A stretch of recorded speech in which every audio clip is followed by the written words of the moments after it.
أعوذ بالله من الشيطان الرجيم. بسم الله الرحمن الرحيم. واصبر نفسك مع الذين يدعون ربهم بالغداة والعشي يريدون وجهه ولا تعد عيناك عنهم تريد زينة الحياة الدنيا ولا تطع من أغفلنا قلبه عن ذكرنا واتبع هواه وكان أمره فرطا وقل الحق من ربكم فمن شاء فليؤمن ومن شاء فليكفر إنا أعتدنا للظالمين نارا أحاط بهم سرادقها وإن يستغيثوا يغاثوا بماء كالمهل يشوي الوجوه بئس الشراب وساءت مرتفقا إن الذين آمنوا وعملوا الصالحات إنا لا نضيع أجر من أحسن عملا أولئك لهم جنات عدن تجري من تحتهم الأنهار يحلون فيها من أساور من ذهب ويلبسون ثيابا خضرا من سندس واستبرق متكئين فيها على الأرائك نعم الثواب وحسنت مرتفقا.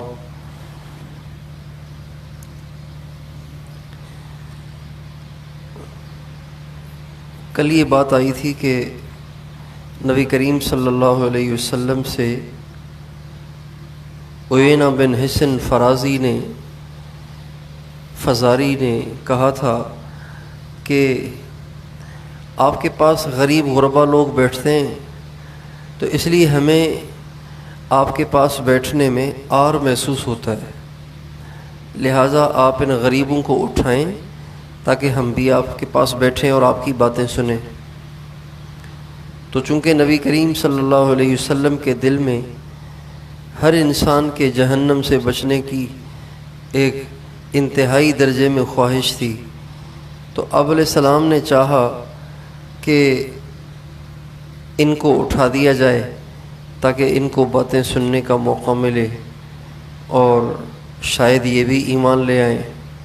تو اللہ تعالیٰ نے ہمارے نبی سے فرمایا کہ اے میرے نبی، آپ جم کے بیٹھیں ان لوگوں کے ساتھ جو سارا دن مجھے پکارتے ہیں، صبح کو بھی رات کو بھی، اور صرف مجھے راضی کرنا چاہتے ہیں، اور آپ اپنی نظریں ان سے نہ ہٹائیے گا، کہیں آپ ان کو ایمان میں داخل کرنے کے شوق میں اپنے ان جان نثاروں سے منہ موڑ لیں. اور یہ جو آپ کو مشورہ دے رہا ہے اس کا دل تو میری یاد سے غافل ہے، یہ تو خواہش کا غلام ہے اور یہ تو نافرمان قسم کا آدمی ہے، لہٰذا آپ اس کی بات بالکل مت مانیں اور ان سے کہیں اللہ نے حق بھیج دیا ہے، ایمان لانا ہے تو لاؤ، نہیں لانا تو نہ لاؤ، اللہ کو تمہاری حاجت نہیں ہے. لیکن اتنی بات یاد رکھو کہ اگر تم بغیر ایمان کے مرے تو تمہارے لیے جہنم کی آگ تیار ہے، اور وہ آگ اتنی خوفناک ہے کہ جب اس میں کوئی ڈالا جائے گا تو جہنم کی آگ اس کو چاروں طرف سے گھیر لے گی، اس طرح سے جیسے کوئی شخص کسی شامیانے میں بیٹھا ہوا ہو، کھڑا ہوا ہو، تو چاروں طرف سے شامیانے نے اس کو گھیرا ہوتا ہے، اس طرح جہنم کی آگ اس کو گھیر لے گی. ان آیات سے پتہ چلتا ہے کہ مسلمان کی اللہ کے ہاں کتنی بڑی قیمت ہے. بہت سے لوگوں کو دیکھا ہے کہ وہ کافروں کی تعریفیں کرتے رہتے ہیں، مسلمانوں کی عیب جوئی کرتے رہتے ہیں، کافروں کی تعریف کرتے رہتے ہیں. وہ کہتے ہیں کافر ایسے ایسے، ہم گئے امریکہ میں وہاں پہ ہم نے یہ دیکھا وہ دیکھا، ہم گئے UK میں، ہم گئے فرانس میں، وہاں ہم نے یہ دیکھا وہ دیکھا. وہاں کے ڈسپلین سے، وہاں کی سڑکوں سے اور وہاں کی فیکٹریوں سے اور وہاں کی چمک دمک سے اتنے متاثر ہوتے ہیں کہ وہ پاکستان میں آ کے پاکستان کی برائیاں ہی بیان کرتے رہتے ہیں۔ اس لیے کہ یہ جو لوگ غیر ممالک کی تعریفیں کرتے ہیں، اصل میں ان کے دل دنیا سے متاثر ہیں، اسلام سے متاثر نہیں ہیں، دین سے متاثر نہیں ہیں۔ چونکہ دنیا کی چمک دمک سے متاثر ہیں تو جہاں ان کو چمک دمک نظر آتی ہے وہیں کی تعریف کرتے رہتے ہیں، وہیں کی تعریف میں پل باندھتے رہتے ہیں۔ اور چونکہ یہاں اسلام ہے، یہاں ایمان ہے، اگرچہ نمازی تھوڑے ہیں لیکن دلوں میں ایمان ہے اور لوگ اللہ کو مانتے ہیں۔ جب اذان کا وقت ہوتا ہے، جب نماز کا وقت ہوتا ہے، ہر طرف سے اذانوں کی ایک گونج ہے۔ یہ کتنی بڑی اللہ پاک کی نعمت ہے، یہ تو وہی سمجھ سکتا ہے جس کے دل میں ایمان کی عظمت ہو، آخرت کی عظمت ہو۔ اس لیے اللہ تعالیٰ نے ان آیات یہ بات طے فرما دی کہ ساری دنیا بھی کفر کے سردوں سے بھر جائے تو وہ ایک غریب مسلمان کے برابر نہیں ہو سکتے۔ ایک غریب مسلمان ساری دنیا کے کافر سائنسدانوں سے، ساری دنیا اگر کافر ڈاکٹروں سے بھر جائے اور کافر سائنسدانوں سے بھر جائے، کافر پڑھے لکھوں سے بھر جائے، اور ایک مسلمان جسے لکھنا پڑھنا بھی نہیں آتا، اسے اپنا نام بھی لکھنا بھی نہیں آتا، دستخط کرنا بھی نہیں آتے، نہ اسے کوئی فن آتا ہے، نہ وہ نماز پڑھتا ہے، نہ وہ روزہ رکھتا ہے، نہ وہ زکوٰۃ دیتا ہے، نہ کوئی اللہ کا ذکر کرتا ہے، لیکن ہے مسلمان۔ یہ ایک مسلمان ان دنیا کے سارے سائنسدانوں سے، ان دنیا کے سارے ڈاکٹروں سے، ان دنیا کے سارے مالداروں اور پڑھوں لکھوں سے زیادہ افضل ہے اور زیادہ اچھا ہے۔ اور اگلی آیات میں اللہ تعالیٰ فرماتے ہیں وَلَا تُطِعْ مَنْ أَغْفَلْنَا قَلْبَهُ عَنْ ذِكْرِنَا وَاتَّبَعَ هَوَاهُ وَكَانَ أَمْرُهُ فُرُطًا۔ اس شخص کی اطاعت نہ کرنا جس کا دل میرے ذکر سے غافل ہے۔ یہاں سے اس آیت سے ہمیں اس بات کا پتہ چلتا ہے، ایک اصولی بات سمجھ میں آتی ہے کہ مسلمانوں کا لیڈر، مسلمانوں کا امام، مسلمانوں کا قائد اس کو ہونا چاہیے کہ جس کے دل میں اللہ کی یاد ہو۔ اللہ تعالیٰ فرماتے ہیں اس کو اپنا امام مت بناؤ جس کا دل میرے ذکر سے غافل ہے۔ ہم نے اپنے امام ایسے بنا لیے، اپنے لیڈر ایسے بنا لیے، اپنے قائد ایسے بنا لیے کہ دل تو اللہ کی یاد کو کیا کرتا، نماز ہی نہیں پڑھتے، حرام اور حلال کی ہی ان میں تمیز نہیں ہے، اچھے برے کی ان میں تمیز نہیں ہے، جائز ناجائز ہی کی تمیز نہیں ہے۔ اللہ تعالیٰ فرماتے ہیں ایسے کو امام مت بناؤ، ایسے کو اپنا قائد اور اپنا لیڈر مت بناؤ جس کا دل اللہ کی یاد سے غافل ہے اور وہ خواہش کا غلام بنا ہوا ہے، اور اس کی زندگی میں حدود شرعیہ نہیں ہے، بس اس کے جی میں جو آتا ہے وہ اس کو کرتا ہے۔ ایسے لوگوں کو اپنا امام نہیں بنانا چاہیے۔ یہاں سے ان آیات سے پتہ چلتا ہے کہ نافرمانی کی زندگی گزارنے والا، حرام کاری کی زندگی گزارنے والا، اس کا لیڈر ہونا کتنا برا ہے۔ اور ان آیات سے یہ بھی ثابت ہوتا ہے کہ انسان اپنا پیر کس کو بنائے، اپنا مرشد کس کو بنائے۔ مرشد کے کوائف اور پیر کے کوائف ان آیات میں اللہ تعالیٰ نے بتائے ہیں کہ جس کا دل اللہ سے غافل ہو اس کو پیر نہیں بنانا چاہیے، اس کو مرشد نہیں بنانا چاہیے، بلکہ پیر بنانے کی پہلی جو شرط ہے وہ یہ ہے کہ اس کا دل اللہ کی یاد سے آباد ہو، اس کو اللہ کا دھیان حاصل ہو، اللہ کی نسبت حاصل ہو، اللہ کا تعلق حاصل ہو، اس کی باتیں سن کے اللہ کے تعلق میں اضافہ ہو، اس کے پاس بیٹھ کے اللہ کے تعلق میں اضافہ ہو، اس سے مل کر اللہ کے تعلق میں اضافہ ہو۔ ایسے کو پیر بنانا چاہیے، ایسے کو مرشد بنانا چاہیے۔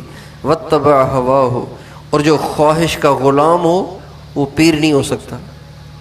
بہت سے لوگ ایسے لوگوں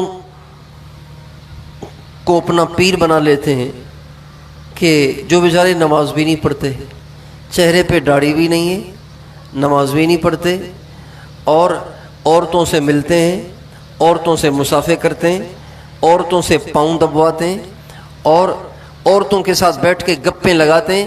ایسوں کو اپنا پیر بنا لیتے ہیں اور ان سے دعائیں لیتے ہیں، ان سے دھاگے پڑواتے ہیں، ان سے پانی دم کرواتے ہیں۔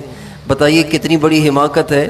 جس کی زندگی خود دین سے ہٹی ہوئی ہے تو وہ آپ کو دین پہ کیسے لائے گا؟ جو خود اللہ سے کٹا ہوا ہے وہ آپ کو اللہ کے ساتھ کیسے جوڑے گا؟ اس لیے کسی کو اپنا رہبر اور رہنما اور اپنا پیر و مرشد بنانے کے لیے یہ بات دیکھنا ضروری ہے کہ اس کی زندگی خواہش کے تابع ہے یا سنت کے تابع ہے، اس کے دل میں دنیا ہے یا اس کے دل میں اللہ ہے۔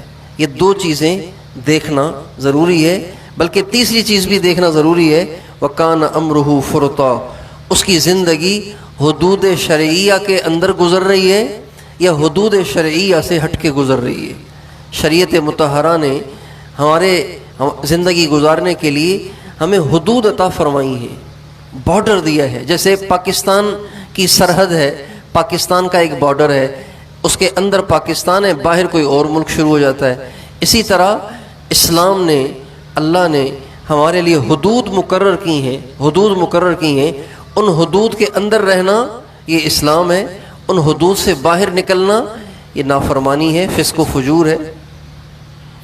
اس کی مثال بالکل آسان یوں سمجھیں کہ جیسے آج کل ہمارے ہاں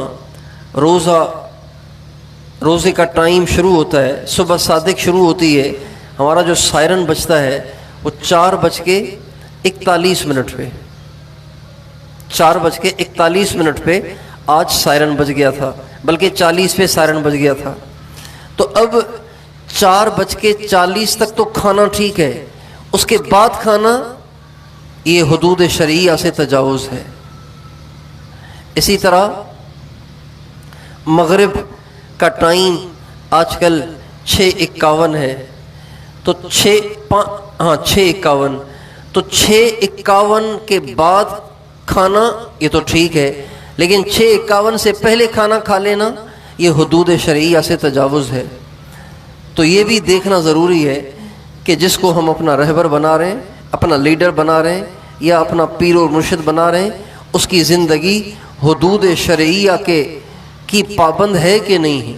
اگر وہ حدود شرعیہ کی پابندی کے ساتھ زندگی گزار رہا ہے، وہ اس لائق ہے کہ ہم اس کو حکومت دیں، ہم اس کو اپنا لیڈر بنائیں، ہم اس کو اپنا حاکم بنائیں اور اپنا پیر و مرشد بنائیں۔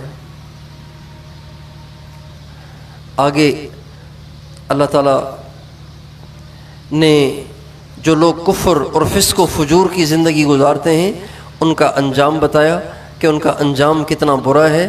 ان کے لیے جہنم کی آگ ہے، اور جہنم کی آگ کے شامیانے کناتیں اور خیمے ہیں، اور ہزاروں برس پیاسے رہیں گے اور پانی مانگیں گے۔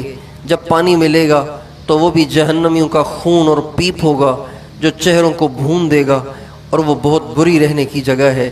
آگے ایمان والوں کو جو اللہ تعالیٰ کی طرف سے انعام ملے گا اس کے بارے میں فرماتے ہیں، جو لوگ ایمان لائے اور اچھے اعمال کیے تو ہم اچھا عمل کرنے والے کے اجر کو ضائع نہیں کرتے۔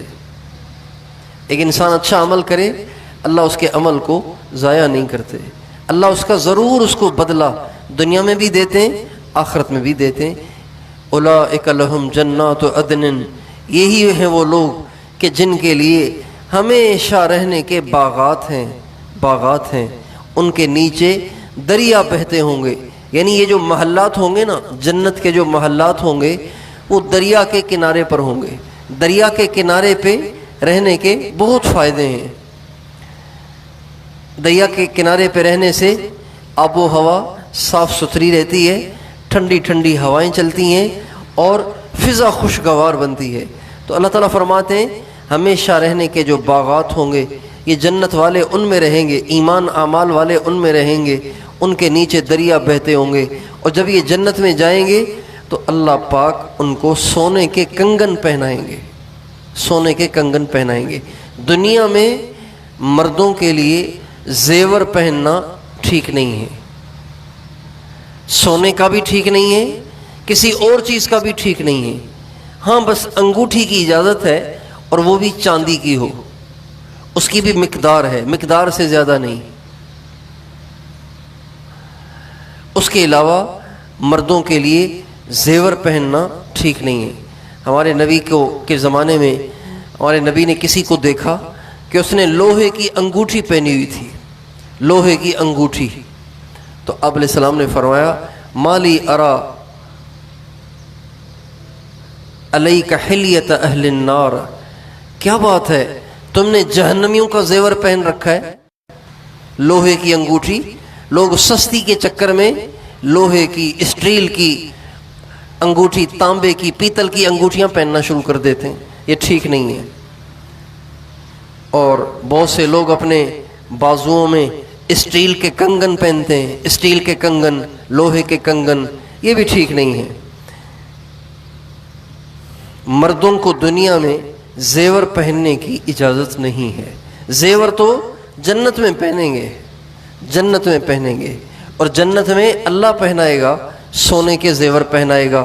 وَيَلْبَسُونَ ثِيَابًا خُضْرًا مِّن سُنْدُسٍ وَإِسْتَبْرَقٍ، اور جب جنت میں جائیں گے تو جنت والوں کا لباس گرین کپڑے ہوں گے، گرین، سبز رنگ کے کپڑے، یہ بھی جنت کا لباس ہے۔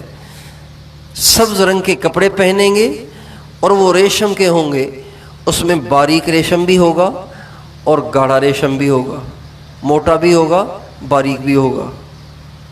اور تختوں پہ بیٹھے ہوں گے ٹیک لگا کے، بڑے مزے کے ساتھ، جیسے چودھری بن کے بیٹھتا ہے نا آدمی، ریلیکس ہو کے، بے فکر ہو کے، اس طرح تختوں پہ بیٹھے ہوں گے، ٹیک لگائے ہوں گے، سبز رنگ کے کپڑے پہنے ہوں گے، اور وہ ریشم کے ہوں گے، بازوؤں میں ان کو سونے کے کنگن ہوں گے۔